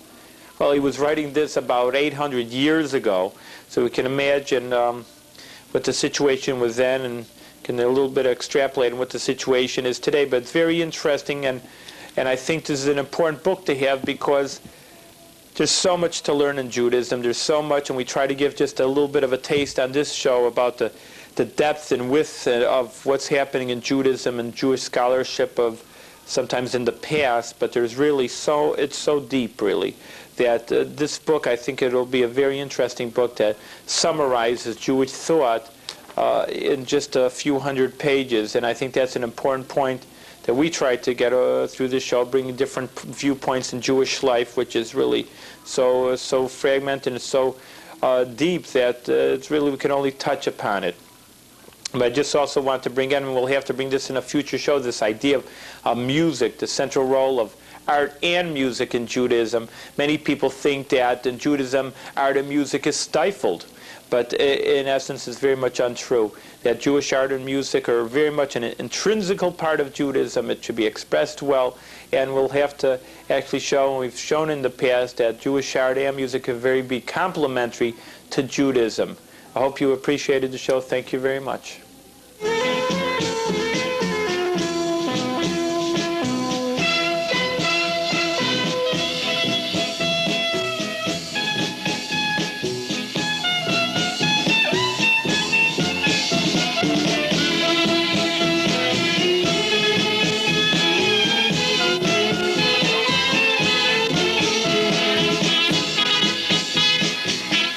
Welcome to the Jewish View. My name is Rabbi Nachman Simon with the Delmar Chabad Center, and today we'll be taking a look around the world to see about Jewish communities in the different aspects and different corners of the globe. Now, it's interesting, of course, in the Capital District we have a thriving Jewish community, but of course we're just one small segment or one small dot, if you even want to say, on the globe, and there's so much happening around the world, and it's a lot of times in different ways and solutions to different problems of Jewry that they have around the different globe. In Russia, for example, we'll take a look about in Israel, of course, many different communities. And we're going to take one holiday, for example, right at the beginning, Lag BaOmer, which comes after Passover, but it's a good holiday to look at, and it's celebrated by Jewish children, and we see how it is celebrated throughout the world. Lag BaOmer marks a break in the Sphira, which between Passover and Shavuos, a period of mourning on the Jewish calendar, commemorates the memory of Rabbi Shimon Bar Yochai, the great Talmudic sage, author of the Zohar. It is traditional, a joyous day, one that is particularly devoted to children. In May, Lag BaOmer Day parades were held at every Lubavitch center around the globe. It is estimated that close to 1 million children and adults participated in this global expression of unity. In New York, as we see here, there was actually a crowd of over 35,000 people. The parade was a spectacular event for the young and old. The theme of the parade, Jewish unity, was evident by the banners, the floats, and the crowd itself, representing a cross-section of the Jewish community, Jewish day schools, Talmud Torahs, and Hebrew Sunday schools from the tri-state area, as well as from far away as Chicago and Miami, attended the parade, joined with men, women, and children of all backgrounds. In his remarks to the parade, the Rebbe talked of the values of Jewish unity and emphasized that all humankind is bound by a shared responsibility to morality. And we see this is a drum corps of yeshiva students in New York, and also in Ladispoli, Italy, a banner in Persian is the vanguard of the parade for Iranian immigrants.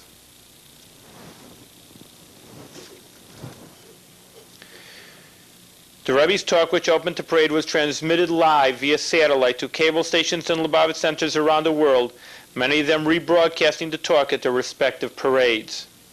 Following the Rebbe's address, a brigade of the U.S. Army and a mounted New York City Police Department honor guard led the parade to the beat of the drums, as marching bands and a procession of beautiful floats followed, artistically crafted and prepared by the creative talents of the boys and girls at the local Lubavitch schools. Observing the entire procession from the reviewing stand was the Rebbe, admiring the floats and waving to the children passing before him on their way to a fair and carnival setup nearby for the occasion. Every child and adult left the parade with a memento from the Rebbe, a coin specially minted to commemorate Lag BaOmer 5750. Imprinted on the coin in Hebrew is a verse from Psalms, "How good and pleasant it is when brothers dwell together in unity," a fitting motto for a day that celebrates the unity of human mankind. Here thousands packed the Kikar HaShabbat in Jerusalem, and in Paris the Champs-Élysées was the venue for the gala parade, commemorative coin, and a colorful bird's eye view of the crowd.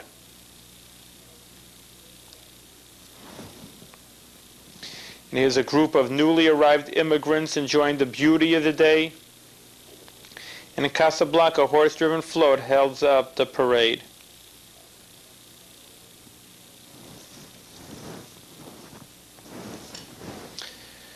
Now, as we said before, we want to take a peek into other sections of the world.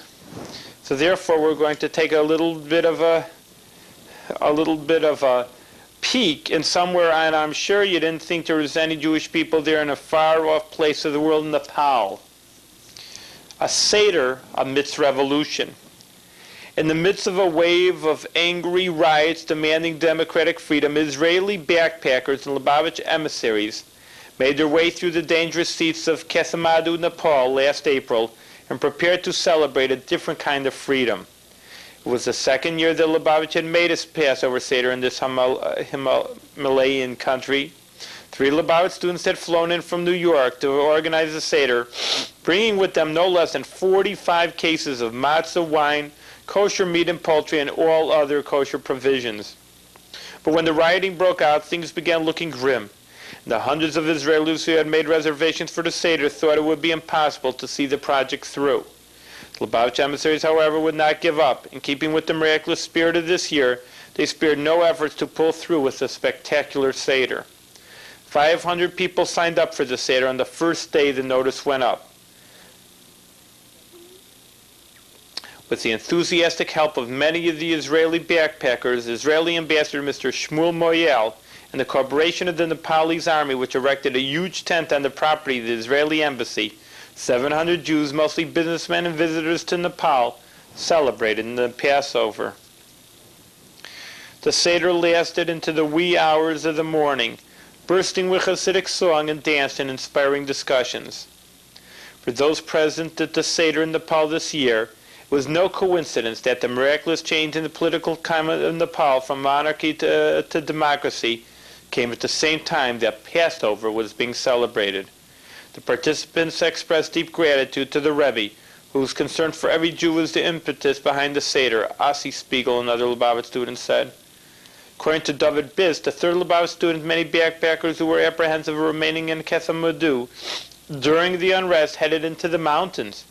But we supplied them with matzah and wine and other provisions to make their own seders in the mountains. By now the word had spread among Israeli soldiers who often go backpacking Himalayas. The Lubavitch will be there for them should they find themselves in Nepal next Passover. Of course, the shared hope is that next Passover will find us all in Jerusalem. But here we get that there's people all over the world, and see as they're making a Seder, even in Nepal, in the Himalayas. Now, once we're talking about Passover, now we're going to look at another idea. School children get a real taste of matzah. More than 5,000 Jewish children from Toronto, Canada, got to be matzah bakers the week before Passover. With bakers' hats and rolling pins, the children kneaded the flour and water, rolled it out, made little air holes through the dough, and watched it bake into crispy, crunchy, handmade shmur matzah. They came from every Jewish school in metropolitan Toronto, including Reform, Conservative, and Orthodox day schools, Sunday schools, Talmud Torahs, community centers. There was even a large contingent from Toronto's public schools. The model matzah bakery ran for 12 full days before Passover, but that wasn't enough. Unfortunately, we had to turn some schools away because we were simply overbooked, explained Rabbi Moshe Palter, administrator of Lubavitch activities in Toronto. From the children, this hands-on experience stimulated their sentences and made eating matzah during the week of Passover more meaningful than simply a change in diet.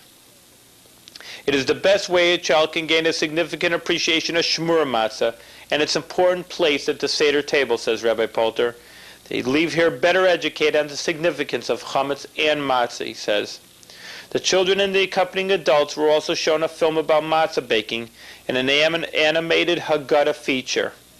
We really tried to give them a feeling for the uniqueness of the holiday and all its rituals, said Rabbi Yossi Gonsberg, educational director. Similar model matzah bakeries were operated in hundreds of cities throughout the United States, Israel, and other Lubavitch centers around the world. This is yet another outstanding innovative Lubavitch program that heightens Jewish awareness for young and old.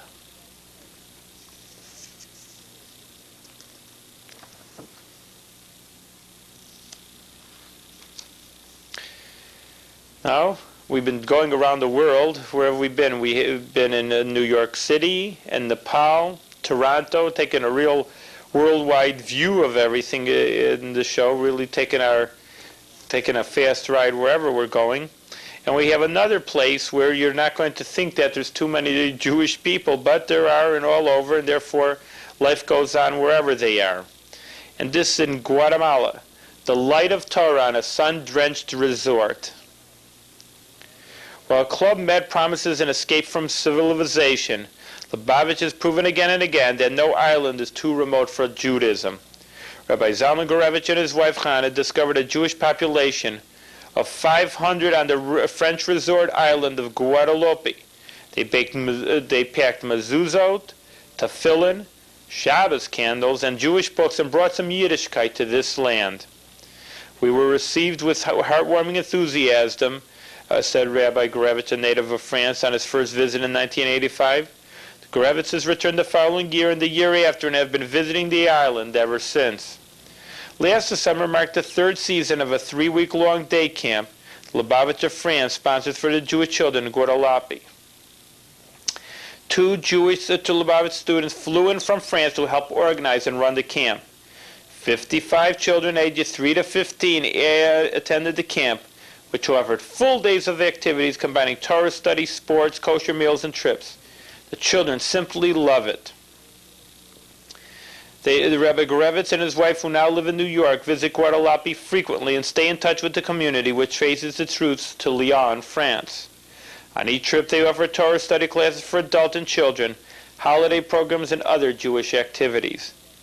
The Jewish people in Guadalupe take a strong interest in all the Lubavitch activities.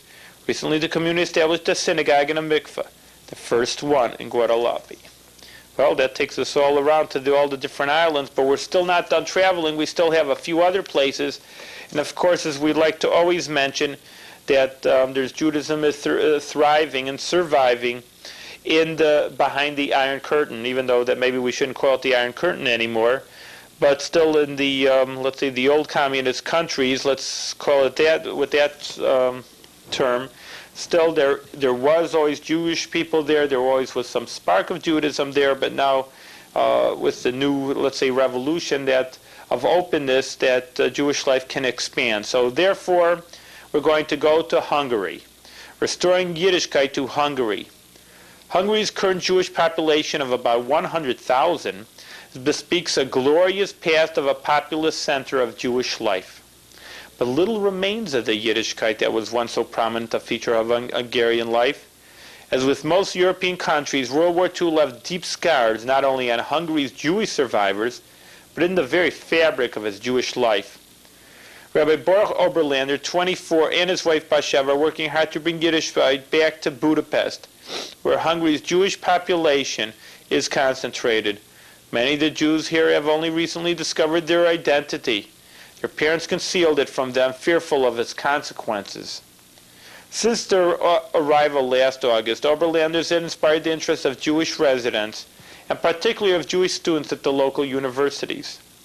On Passover, the two communal seders organized by the Oberlanders were overbooked due to the lack of space. Some people had to be turned away. In all, some 200 people participated in these Passover programs. Through Shabbos programs, weekly evening classes, holiday awareness activities, and other Jewish outreach work, the Oberlanders are making it possible for the Jews here to explore a heritage buried with the past. The young adults are especially curious about their heritage.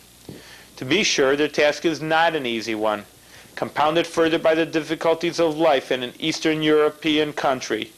But the dedication and idealism of the Oberlanders lean heavily in their favor.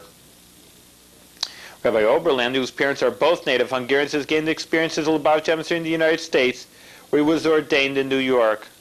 Mrs. Oberlander was born and raised in Italy, where her parents, Rabbi and Mrs. Moshe Lazar, worked in Milan. Today, they're working in Hungary, trying to get some kind of Jewish education back in that old Eastern European country. And now we're really shifting gears. I hope you can keep track on our travel log today, going from one continent to another. We're back into Australia, all the way into the Pacific Ocean. The establishment of a Chabad Center in St. Ives, Sydney, Australia, was a cause for much celebration in the North Shore Jewish community. To this young and burgeoning community, the opening of a Chabad house was a long-awaited event. Lubavitch representatives at the new Chabad house are newlyweds Rabbi Nachum Shapiro and his wife Fruma. In the few months since their arrival, the Shapiros have already established a host of Jewish activities: Shabbos and daily prayer services, classes for Jewish teenagers, daytime and evening adult education series, lectures at McCary University campus, kosher observance and information, Shabbatons, hospital visitations, counseling, and more. Rabbi Shapiro, originally from New York, has traveled extensively in his outreach work while still a Lubavitch student. Mrs. Shapiro Nee Feldman is a Sydney native. Her father, Rabbi Pinchas Feldman, heads things in Sydney. And now, even though we're still in the British Empire, we're going to go back into North America and to Canada.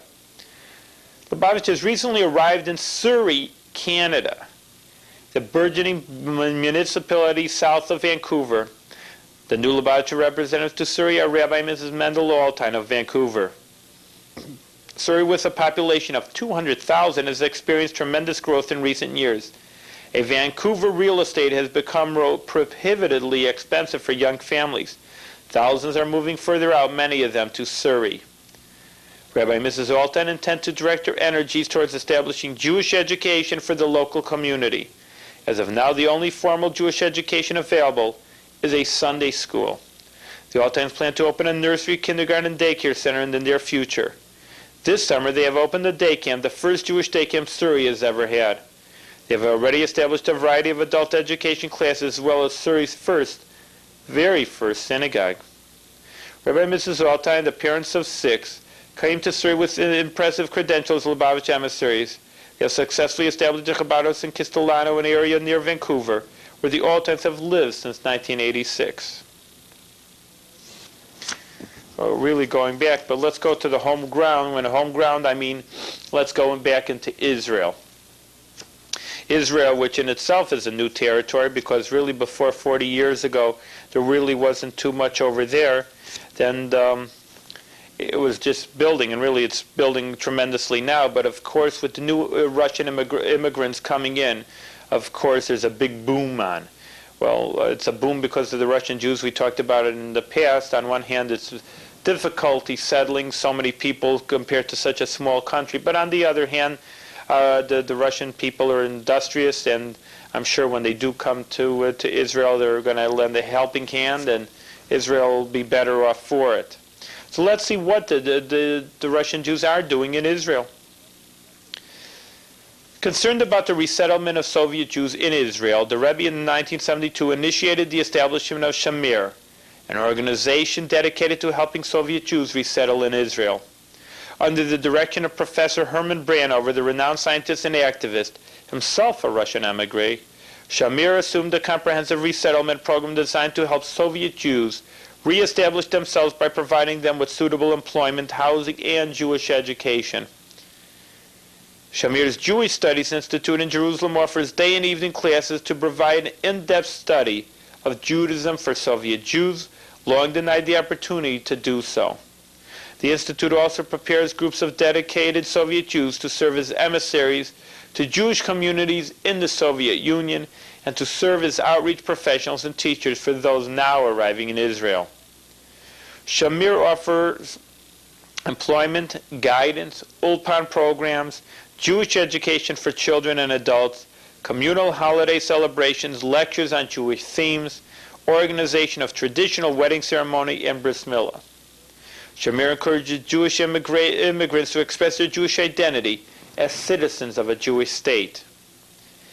In 1987, a time when conditions for Jews in the Soviet Union were worsened and glasnost was not even a dream, the Rebbe suddenly announced that changes were coming, that the condition for Soviet Jews will be improving. He called for the immediate establishment of an innovative resettlement program in Israel that would provide housing and employment for a new wave of immigrants.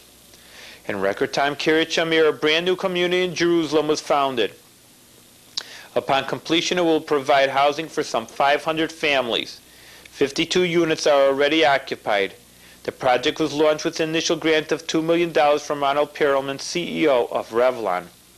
But for the Rebbe, providing housing was not enough. He wanted to offer the new emigres opportunities to further their vocation. And so SATIC, the Advanced Technologies Engineering Center, was created. This new science-based commercial community in Jerusalem was founded to serve as a model for providing jobs, business opportunities, and marketing expertise to Soviet scientists, engineers, and technicians. 50% of Soviet immigrants have training and expertise in the scientific field, explains Daniel Branover, Director General of SATIC. SATIC utilizes the pool of expertise and skill brought to Israel by these Soviet immigrants and offers them employment and challenge by developing marketable high-tech products and technologies. In addition, Branover notes the company acts as a retraining center for the former Soviet scientists and engineers, teaching them technical Hebrew and English, Western economics, and strategy for the business of marketing applied sciences. SATIC is currently involved in research and development of 3 projects: electronic instrumentation, precious metal extraction, and heating elements. Through private investments such as those from Australian magnate Joseph Gutnick and some government funding, SATIC has made impressive progress in these areas. If the attention SATIC has been enjoyed by the international business world is any indication, both company and employees are doing very well. While gaining recognition as a successful enterprise, it has more significantly established itself as the prototype for efficient absorption and resettlement of immigrants, where both individual and community stand to gain a great deal. The largest Russian language publisher of Judaica, Shamir, publishes modern Russian translation of books on Judaism, thought, history, culture, literature, and poetry. In the Soviet Union, Shamir maintains a wide spectrum of activity aimed at encouraging Soviet Jews to express their Jewish identity and to choose Israel as their preferred destination. Shamir's emissaries to the Soviet Union have established schools, community centers, libraries, and camps. And now we'll go from Russian Jews in Israel to Israeli Jews in Israel. This is called Mitzvahs on the Frontier. Shamaria Harel was raised on the Negev frontier on Kibbutz Kesufim. He had a natural love for the land, for farming, and for hiking in the wilderness. He excelled in the military and rose quickly in the ranks of the Israeli Defense Forces. He served in the same team of commandos which later executed the raid on Anateba. While Harel's love for the land, farming, and hiking has not diminished, he now spends most of his time on a different mission, but with the same zealousness. He is the operations chief of the Chabad Mobile Mitzvah Centers, where he runs his crew with military efficiency and rabbinic concern. They are busy raising the morale of soldiers on Israelis' front lines, as well as the general populace. In a country where army tanks are never out of sight, where children are never too far removed from the harsh reality of war, these quote-unquote tanks of a different nature serve, among other things, to offset the khaki green army vehicles on Israelis' landscape. Known as mitzvah tanks, they roam the roads and cruise the hills and valleys of Israel, bringing the message of Torah and the spirit of Judaism and Jewish identity to the people on this soil drenched with Jewish blood. Says Harel, a captain in the Army Reserves, of his makeover from kibbutznik to chassid. When the shells start flying, I began to ask myself, what am I doing here? Why am I risking my life for this land? On the kibbutz they told us this is our land because God promised it to Abraham. But there was never any talk or expression of belief in God. This question obsessed me as I sat on the battlefield. I needed to figure out the answer before I gave up my life for this country. The nagging questions eventually led Harel to seek out answers in traditional Judaism. He was drawn to Chabad, where he met Rabbi David Nachshon, the dynamic young director of the Chabad Mobile Centers. Nachshon was busy organizing the means to establish a network of mitzvah tanks in Israel. Harel, with his intimate knowledge of the kibbutzim and his military experience, would be the perfect administrator for the ensuing projects. The mitzvah tanks to fight assimilation are the innovation of the Rebbe. And while one might expect the need for this to be minimal in Israel, Rabbi Nachshon's experience has painfully proven that the ignorance of Jewish tradition and the need for Jewish education in Israel is great. And the need to raise the morale of soldiers is evident by their exuberant reaction to an approaching mitzvah tank blaring Jewish music, manned by young men filled with gusto and Jewish pride. The mitzvah tanks have an established routine, explained Rabbi Nachshon. Each of the 11 tanks spends half of each day at an army base, then onto the civilian front where the focus is on children. They are our future. They have great spiritual strength in their purity, and the attitudes they pick up now will stay with them for the rest of their lives, says Nachshon. The mitzvah tank spends every Shabbat at a moshav or kibbutz, where it becomes a focal point for the entire kibbutz. The mitzvah tanks are veritable education centers on wheels. Filled with Judaica, they bring education and inspiration throughout Israel. The spirit of Shabbat and holidays comes alive with the approach of the mitzvah tanks, whose operators distribute candles, menorahs, Purim kits, matzah, and whatever is appropriate for the season. All things considered, it is no wonder why, when Rabbi Nachshon reported that he had acquired the newest tank, it made news throughout Israel. 40 full-time employees, including a crew of mechanics, make up the Rabbi Nachshon staff. And before each holiday, that number triples and quadruples, with scores of volunteers joining in the effort. With 70,000 children on the mitzvah tank's mailing list, the project has become a popular and important feature in Israel. So there we have it.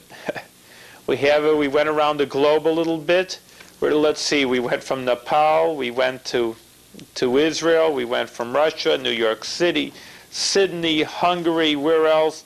We went back to our homeland in Israel, where we looked upon the Russian Jews, we looked upon the Israeli Jews that need help also. Just being in Israel doesn't mean a person doesn't lack feelings of Judaism or couldn't learn more about Judaism. It's surprising to many people, but it is true that Israeli Jewish people don't have really such a good solid background in Judaism. It's amazing as it may sound to you. They may know their Hebrew, but they don't know their Judaism. And this really is something important for us to see, because maybe we do know things about Israel, and surely maybe New York State and New York City, since we're so close to it. But there are really far-reaching centers, and Jewish people seem to be everywhere around the globe, as we have just seen today. And it's important for us to know and to realize that there's someone taking care of them, they're learning their Judaism. And really, maybe the bottom line of this is to reflect back to ourselves. It's not easy being a Jew in Hungary, in Nepal, in Israel. The economics aren't the best situation as they are here. And maybe in certain places there's anti-Semitism. But we can come back to ourselves and say, look, we have a thriving Jewish community. We don't have to break ground for new synagogues or for new Jewish institutions. It's all here. And I think it's important for us to realize this, to appreciate what we have here in this community. And not only that, but to realize what kind of good situation we have. And I think we should appreciate it. We should live with it. We should understand that we should grow with it and take advantage, really, of the situation we have. Appreciate and take advantage, and tell other people too. The kosher, the synagogues, all the Jewish, the schools that we have, the day schools. In many parts of the world, these institutions are lacking for the Jewish community. And they have to really, like we see, have to break ground to have these things in other Jewish communities. So it's important to look to see what everybody else is doing, and in other sense also to gain and to grow what we're doing also here in the Capital District, to appreciate it and to grow further to what we're doing. I think it's important to realize that